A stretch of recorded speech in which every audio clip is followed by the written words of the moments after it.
Bulletin में खबर उत्तराखंड से। देहरादून से बड़ी खबर। मुख्यमंत्री पुष्कर सिंह धामी ने देहरादून से अयोध्या सीधी फ्लाइट के लिए केंद्रीय नागरिक उड्डयन मंत्री से बात की है और मांग की है कि देहरादून के जॉलीग्रांट एयरपोर्ट से अयोध्या के बीच उड़ान सेवा की शुरुआत की जाए। सीएम धामी ने कहा कि हर रोज फ्लाइट होने से राज्य के राम भक्तों को बड़ी सहूलियत होगी।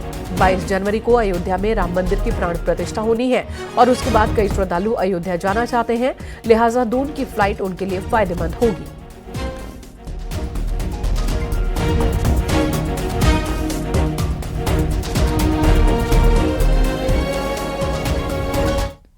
इधर पिथौरागढ़ के नैनीसैनी एयरपोर्ट से अभी तक कॉमर्शियल उड़ानें नियमित नहीं होने पर हाईकोर्ट ने सख्त रुख अपनाया है। हाईकोर्ट ने मामले पर भारत सरकार, डीजीसीए समेत अन्य पक्षकारों को नोटिस जारी कर 4 हफ्ते में जवाब दाखिल करने का आदेश दिया है। कोर्ट ने पूछा है कि वहां से उड़ान कैसे संचालित हो सकती है और हवाई सेवाओं के लिए क्या प्लान है। कोर्ट अब इस मामले में फरवरी महीने में सुनवाई करेगी। आपको बता दें, पिथौरागढ़ के राजेश पांडे ने हाईकोर्ट में जनहित याचिका दाखिल कर कहा कि नैनीसैनी हवाई पट्टी 1991 में बनी थी, लेकिन अब तक भी यहां से कॉमर्शियल फ्लाइट का संचालन नहीं हो सका है। याचिकाकर्ता का कहना है कि केवल कागजों पर ही नैनीसैनी हवाई अड्डे से उड़ान संचालित हो रही है, जबकि धरातल पर स्थिति इसके उलट है।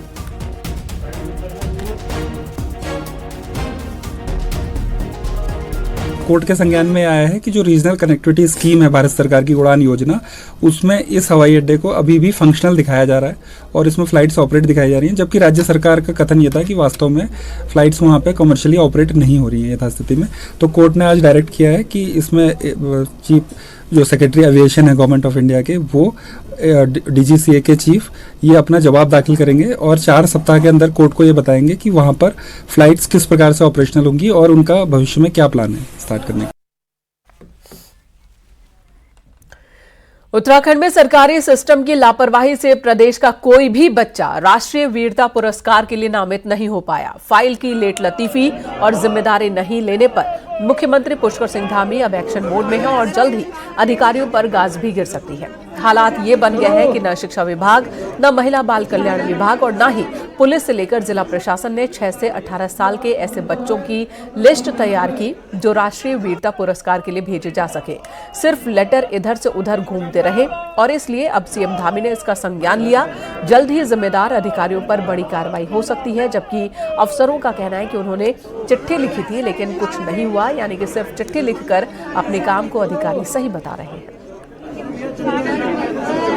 नहीं, ये सब प्रकरण सभी ध्यान में आए हैं और जहां पर भी इस प्रकार की चीजें आई हैं उन सब का उत्तरदायित्व फिक्स किया जाएगा और हमारा है कि नो पेंडेंसी रखी जाए, उस पर हम सख्ती से काम करेंगे। ये बाल कल्याण परिषद को भेजना था और सीओज को हमने सबको पत्र लिखे हैं और मुझे लगता है कि सीओज ने भी सभी जगह पत्र लिखे होंगे। अब अगर बच्चों के कोई नाम नहीं आए हैं तो क्या कारण रहा होगा? क्या कोई बच्चा ऐसा था ही नहीं कि जिसने वीरता के जैसा कोई काम किया हो? तो इसमें हम सीओज से पूछ रहे हैं। देहरादून से बड़ी खबर है। लोकसभा चुनाव की आचार संहिता से पहले सरकार विधानसभा के 2 अलग-अलग सेशन बुलाने जा रही है। पहले सेशन में यूसीसी तो दूसरे सेशन में सरकार बजट पास करेगी। खुद मुख्यमंत्री धामी ने सेशन की इस बात पर मुहर लगाई है।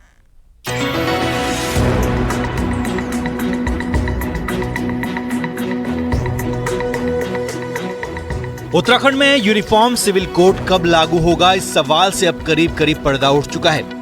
लोकसभा चुनाव की आचार संहिता लगने से पहले सरकार विधानसभा के 2 अलग-अलग सेशन बुलाने जा रही है। एक सेशन में यूनिफॉर्म सिविल कोड और राज्य आंदोलनकारियों को सरकारी नौकरी में 10% आरक्षण विधेयक पास कराया जाएगा। सूत्रों की माने तो इसके लिए सरकार 22 जनवरी के बाद कभी भी विधानसभा सेशन आहूत कर सकती है।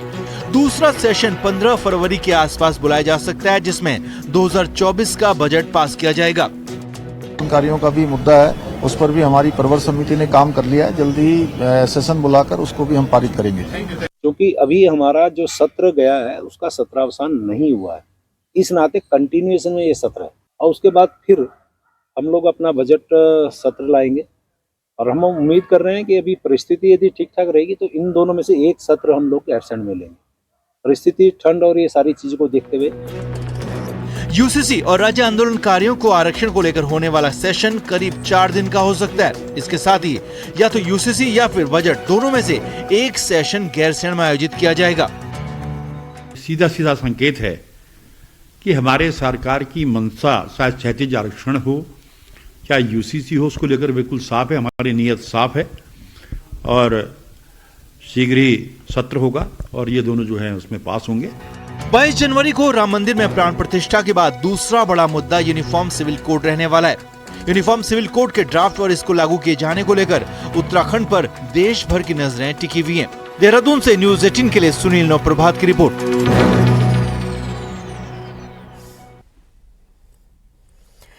लोकसभा चुनाव के मद्देनजर बीजेपी ने अपने सभी 7 मोर्चों को सक्रिय कर दिया है। लोकसभा चुनाव में जिम्मेदारी तय करने के लिए भू कानून, यूसीसी जैसे मुद्दों पर पार्टी के स्टैंड को मोर्चे अब जनता के बीच लेकर जाएंगे।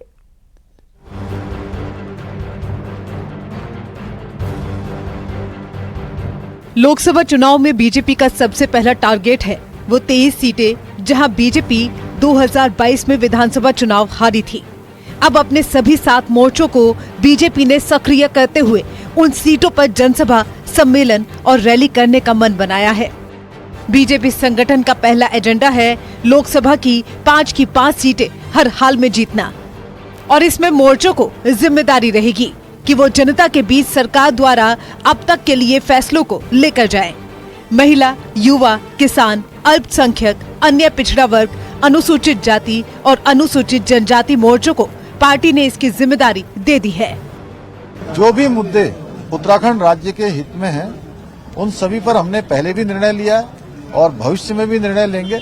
लोगों को भी विश्वास है कि करती है, करेगी, किया है, करती है और करेगी, सिर्फ भाजपा करेगी। देहरादून में बीजेपी की 3 सेशन में हुई मीटिंग में मोर्चों के पदाधिकारी अलग अलग मीटिंग भी करते नजर आए, जिन्होंने अपने अब तक के कार्यक्रमों का विश्लेषण किया। साथ ही मीटिंग में ये भी तय हुआ कि विपक्षी दलों की रणनीति को जनता को बताया जाए और इसके लिए हर जिले में बीजेपी अपने सम्मेलन का दूसरा चरण फरवरी में करेगी। हमने सभी मोर्चों को उनके कार्यक्रम की तिथि, उसके स्वरूप का मोर्चे के अध्यक्षों द्वारा भी हमारे सामने विषय रखा गया और उसको ध्वनि मत से आज की बैठक में पारण भी हुआ है। मुख्य रूप से जो विषय आज के परिप्रेक्ष्य में विरोधी दल द्वारा चलाए जा रहे हैं वो एक भ्रमित करने के उनके कुछ बिंदु हैं। उन भ्रमित बिंदुओं को भी किस प्रकार से उत्तर देना है, इसके बारे में भी माननीय मुख्यमंत्री जी हम सबके मीटिंग विषय रखा है। तो उसमें जो हमने पिछले दिनों कार्यक्रम किए हैं, विभिन्न प्रकार के कार्यक्रम हुए हमारे, उस पर चर्चा हुई और आगामी हमारे क्या क्या कार्यक्रम हैं उन पे चर्चा हुई है। बीजेपी का लक्ष्य है कि विपक्ष की रणनीति को फेल करने के साथ ही सरकार की तरफ से लिए गए स्टैंड को जनता के बीच रखा जाए, जिससे लोकसभा में सभी 5 सीटें उसकी झोली में आ जाएं। न्यूज 18 के लिए देहरादून से भारती सकलानी उन्नियाल की रिपोर्ट। राम मंदिर पर राजनीति करने और अभद्र टिप्पणी करने वाले नेताओं पर योग गुरु स्वामी रामदेव ने कहा कि जो लोग भगवान राम के नाम पर राजनीतिक रोटियां सेक रहे हैं, बहुत जल्द उनका राजनीति मोक्ष हो जाएगा। जी हां, हरिद्वार में उन्होंने कहा कि मुस्लिम लोगों को आपसी सहमति से काशी विश्वनाथ और कृष्ण जन्मभूमि को छोड़ देना चाहिए, क्योंकि भले ही मजहब अलग है लेकिन सबसे पूर्व को राम और कृष्ण ही हैं। आज हमारे मजहब अलग हो सकते हैं लेकिन पूर्वज तो एक ही हैं। भगवान राम, भगवान कृष्ण, ये हमारे पूर्वज हैं। अपनी राजनीतिक रोटियां सेकने के लिए और पॉलिटिकल पोलराइजेशन के लिए कि हम राम को गाली देंगे तो हमें हमारा कुछ वोट बैंक पोलराइज हो जाएगा, ऐसी घटिया सोच रखने वालों का भगवान राम जी की कृपा से राजनीतिक मोक्ष जल्दी हो जाएगा। पर्यटन सीजन में नैनीताल की सबसे बड़ी समस्या जाम है। सरकार ने हल्द्वानी नैनीताल रोपवे का ड्रीम प्रोजेक्ट शुरू तो किया, लेकिन प्रोजेक्ट सिर्फ सर्वे से आगे नहीं बढ़ पाया है। हालांकि इस बीच 3 स्टेशन जरूर फाइनल हुए हैं।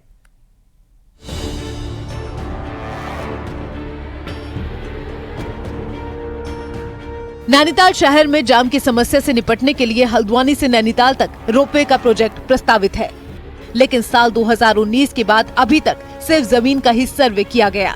पहले चरण के सर्वे की रिपोर्ट यूटीडीबी कार्यालय तक पहुंची, लेकिन वर्क प्लान अब तक नहीं बन सका है। हालात तो ये हैं कि रोपवे की डीपीआर तक अभी तैयार नहीं हो सकी है।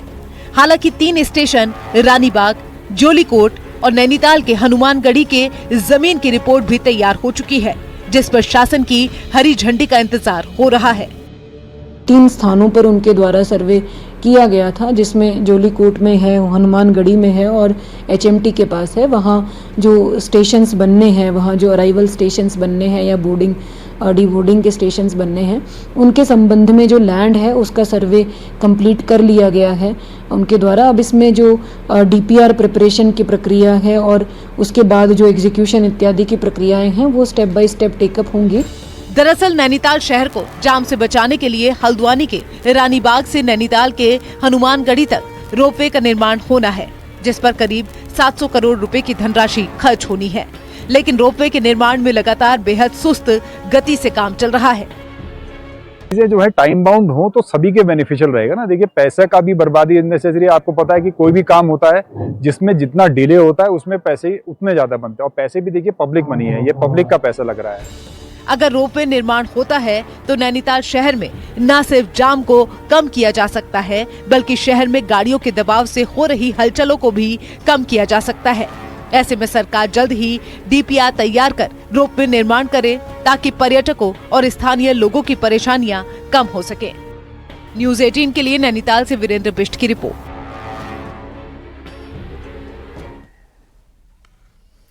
जनवरी का पहला हफ्ता भी जाने को है, लेकिन बर्फबारी नजर नहीं आ रही। इस बार मौसम के मिजाज में पूरे साल बदलाव दिखा, जिसका सबसे ज्यादा असर ग्लेशियर्स पर दिख रहा है, जो कि टूट रहे हैं। हालात ये है कि ग्लेशियर गलने से धरती पर बर्फ वाले वायरस मौत की तबाही ला सकते हैं।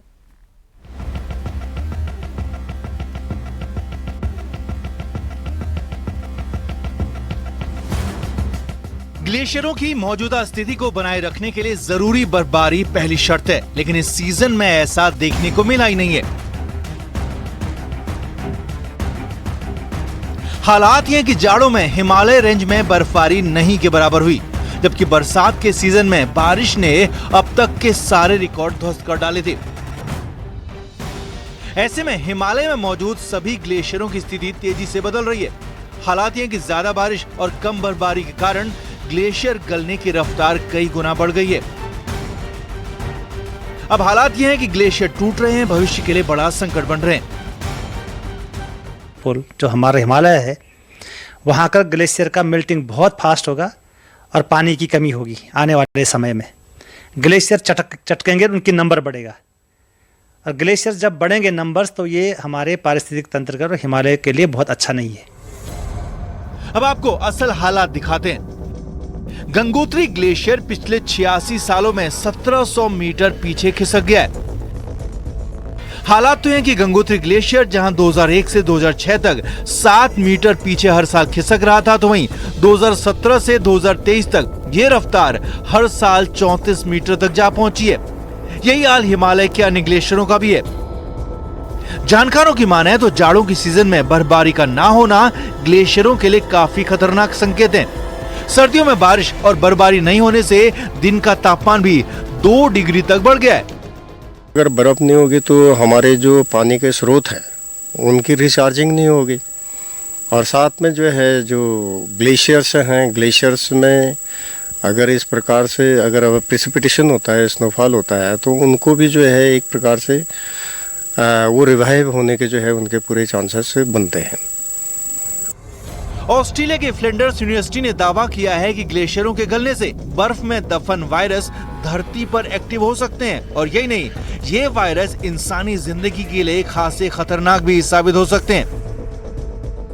तो ऐसे में बेहतर यही होगा कि हिमालय रेंज में पर्यावरण में हो रहे बदलाव को गंभीरता से लिया जाए, ताकि भविष्य के संकट पर काबू पाया जा सके। अल्मोड़ा से किशन जोशी के साथ पिथौरागढ़ से विजयवर्धन उप्रेती की रिपोर्ट। पिथौरागढ़ पुलिस ने कंट्रोल रूम का मॉडर्नाइजेशन किया। करीब 30 लाख की लागत से कंट्रोल रूम को हाईटेक बनाया गया है। कंट्रोल रूम के जरिए शहर के 24 पॉइंट और 36 सीसीटीवी कैमरों की मदद से नजर रखी जाएगी। पुलिस को उम्मीद है कि हाईटेक कंट्रोल रूम तैयार होने के बाद यहां ट्रैफिक सिस्टम पटरी पर आ जाएगा। वहीं अपराधों पर भी लगाम लगाई जा सकेगी। शहर के 24 स्थानों पर पुलिस ने 4K क्वालिटी के सीसीटीवी कैमरे लगाए हैं। 20 लाख की लागत से नए कैमरास की इंस्टॉलेशंस की है और जो हाई रेजोल्यूशन कैमरास हैं, और इसी के साथ साथ हमारा जो कंट्रोल रूम है उसको मॉडर्नाइज किया गया है, जिसमें हमारा डिस्ट्रिक्ट कंट्रोल रूम 112 पोलनेट इत्यादि सभी को हम लोगों ने एक जगह सेंट्रलाइज किया है। यहाँ रुकेंगे एक ब्रेक के लिए, खबरें जारी हैं।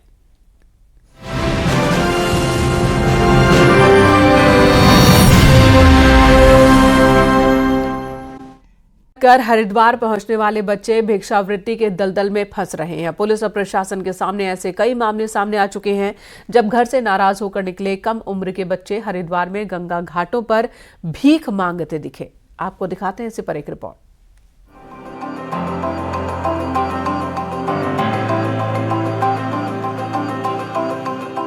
यूं तो धर्म नगरी हरिद्वार में साल भर चलने वाले भंडारे और श्रद्धालुओं के द्वारा किए जाने वाले दान के चलते हजारों की तादाद में भिखारी मौजूद रहते हैं। यहाँ हर की पैड़ी समेत दूसरे गंगा घाटों पर आपको महिला, पुरुष और बच्चे भीख मांगते हुए नजर आ जाएंगे।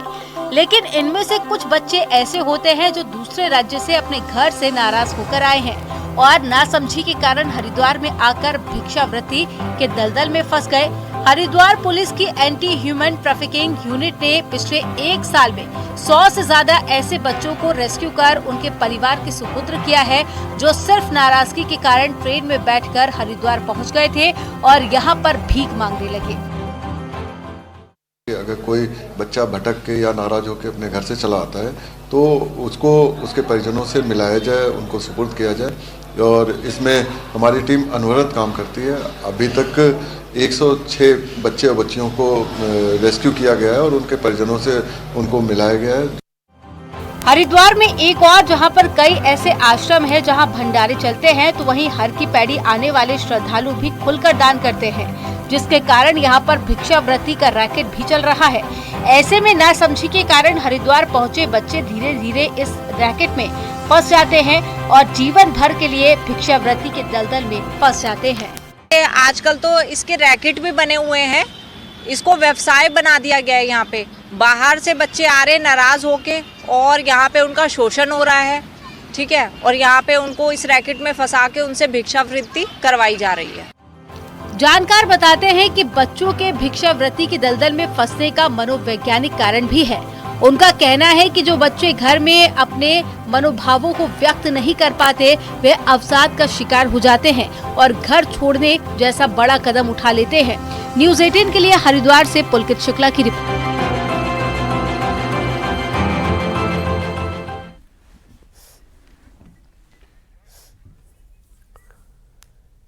शहरी विकास मंत्री प्रेमचंद अग्रवाल ने गुरुवार को देहरा खास एरिया में चल रहे सीवर निर्माण कार्य का औचक निरीक्षण किया। इस दौरान मंत्री को निर्माण कार्य में भारी लापरवाही देखने को मिली। सड़कों पर कई जगह आधे अधूरे काम देख मंत्री जी भड़क उठे और अधिकारियों को फटकार भी लगाई। साथ ही 1 महीने में काम दुरुस्त करने की चेतावनी दी। मैंने पाया कि इसमें बड़ी खामियां हैं।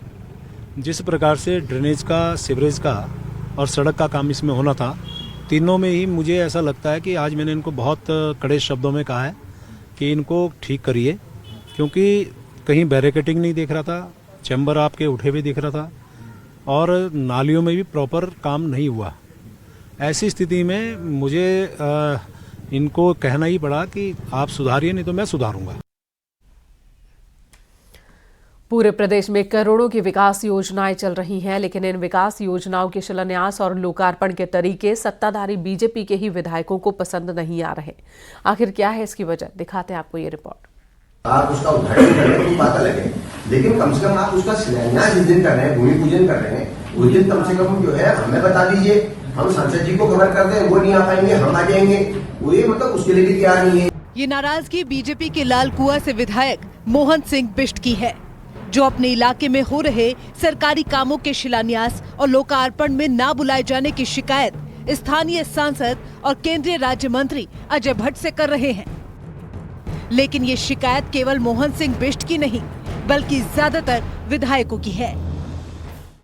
आजकल अधिकांश योजनाओं का लोकार्पण और शिलान्यास एक ही स्थान पर हो जा रहा है, तो उससे क्या है कि अब वो जो धरातल पर जहां पर के लिए योजना स्वीकृत हुई है वहां के लोगों को जानकारी नहीं मिल पा रही है। इसी विषय को मैंने आज की बैठक में रखा है। बहुत सारी ऐसी विकास योजनाएं हैं जिनका शिलान्यास और लोकार्पण प्रदेश मंडल या फिर जिला स्तर पर होने वाले बड़े वीवीआईपी कार्यक्रमों में हो जाता है, जिसकी जानकारी न तो स्थानीय लोगों को लगती है और न ही बीजेपी के कार्यकर्ताओं को। ऐसे में स्थानीय विधायक खफा हैं और इसकी शिकायत खुली बैठकों में कर रहे हैं। शिलान्यास अगर कहीं पर एकमुश्त कर दिया गया हो तो गांव वालों को पता कैसे लगेगा? वहां पर कम से कम भूमि पूजन जो पत्थर लगाया है उसको तो माननीय विधायक गणों से करा ले। ये मैंने आज स्पष्ट निर्देश दिया है, इस पर सब लोगों ने हामी भरी है। जाहिर है विधायक पार्टी का ऐसा बड़ा चेहरा होता है जिसका जनता से सीधा संपर्क होता है। ऐसे में जनता उनसे सीधी उम्मीद करती है, लेकिन विधानसभा क्षेत्र में काम होने के बावजूद विधायक वो क्रेडिट नहीं पा रहे जिसके वो हकदार हैं। हल्द्वानी से न्यूज़ 18 के लिए शैलेंद्र नेगी की रिपोर्ट। यहाँ रुकेंगे, एक ब्रेक के लिए खबरें जारी हैं।